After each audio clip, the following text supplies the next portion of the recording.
Hi readers, Lee here. Welcome back to my channel, and I'm sorry, y'all are in for a rant today. I am so upset about this book. I finished it last night, and when I put it down and marked it as read on Goodreads, I did not give it a rating, but I think I'm going to go back and give it one. First of all, I have the ability to suspend disbelief. Give me ghosts, give me possessions, give me anything like that, and I will go along for the ride. Even if there's some minor factual discrepancies, I can usually let this slide. But in this book, there was a major factual error. Let me start by saying that Simone St. James is an auto-buy for me. I love Broken Girls, I love The Sundown Motel, I love the Book of Cold Cases. So, when I heard that Murder Road was coming out this past week, auto-buy, pre-ordered, so it would arrive on pub day. And I loved most of the story, and had there not been this one thing that she kept going back to and back to and back to, I would have been, it would have been a 5-star read for me. But a couple facts up straight. And I'm going to keep this simple, so I'll talk about the Gulf War, which happened in 1991, and when we pulled out, we did not leave boots on the ground in Iraq.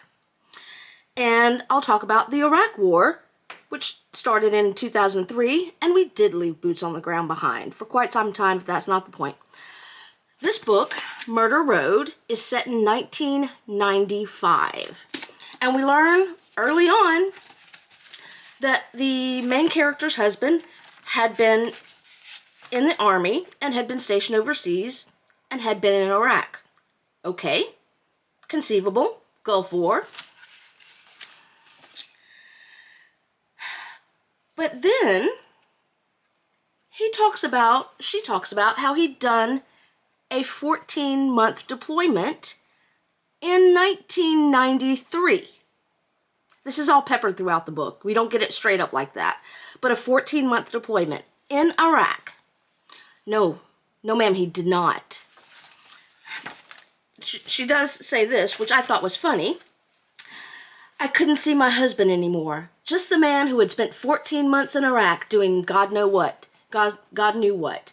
God knew what is right, because nobody else in the U.S. Army was doing 14 months in Iraq in 1993, 2 years after the end of the Gulf War. And when he got discharged from the Army, he got into some kind of fight or something like that, got discharged. They were going to send him back. What? No. Here's another place. The main character is talking to the B&B lady, Rose, and Rose says, "And why did he come home? He didn't like it much, did he? If he was the killing type, he'd still be there." It's 1995, folks. He would not still be there.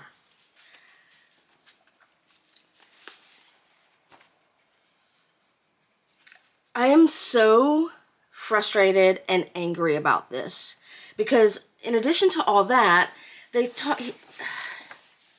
she talks about, they were going to send me on another tour in 1993. What? 1993, 94, 95, whatever. It doesn't matter because the dates are wrong. We were not in Iraq in 93, 94, 95.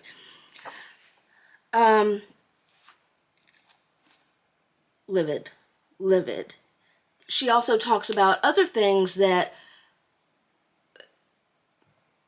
make me realize that the war she's talking about is the Iraq War. 14 months deployments, Iraq War.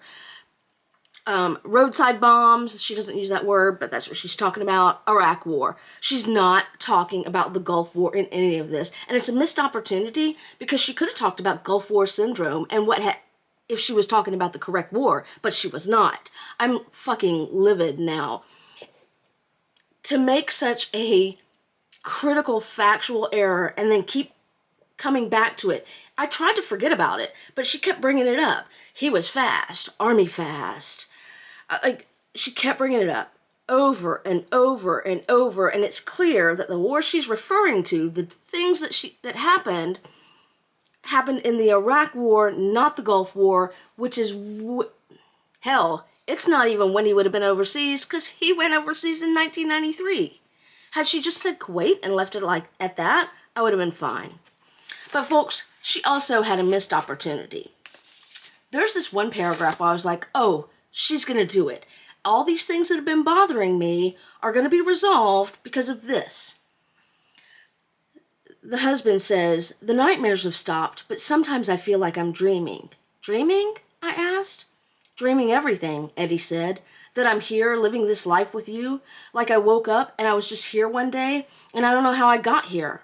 Logically, I know that I came home, I met you, we got married, but I get confused.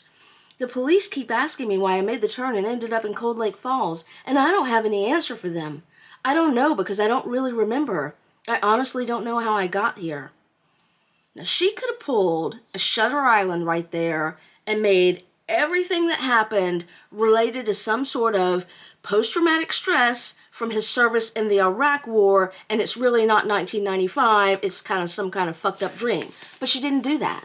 She just kept doubling down on all his experiences in Iraq in 93, 94, all after the Gulf War. To do something like that is an insult to veterans, both U.S. and Canadian, where Miss St. James is from. It's an insult to readers to either expect that they aren't going to know the difference or care about the difference. And it's just really makes me lose respect for her as an author. I will not auto-buy her again. It's sad. The rest of the story was fantastic, but I can't let this go. And it ruined the novel for me. 2 stars, if that. Yes, 2 stars. The only thing saves it is the rest of the story. The ghost, the murders. I was loving that. So frustrating, so disappointing. I'm going to leave you with that. Happy reading, folks. I cannot recommend this. It's just a disappointment.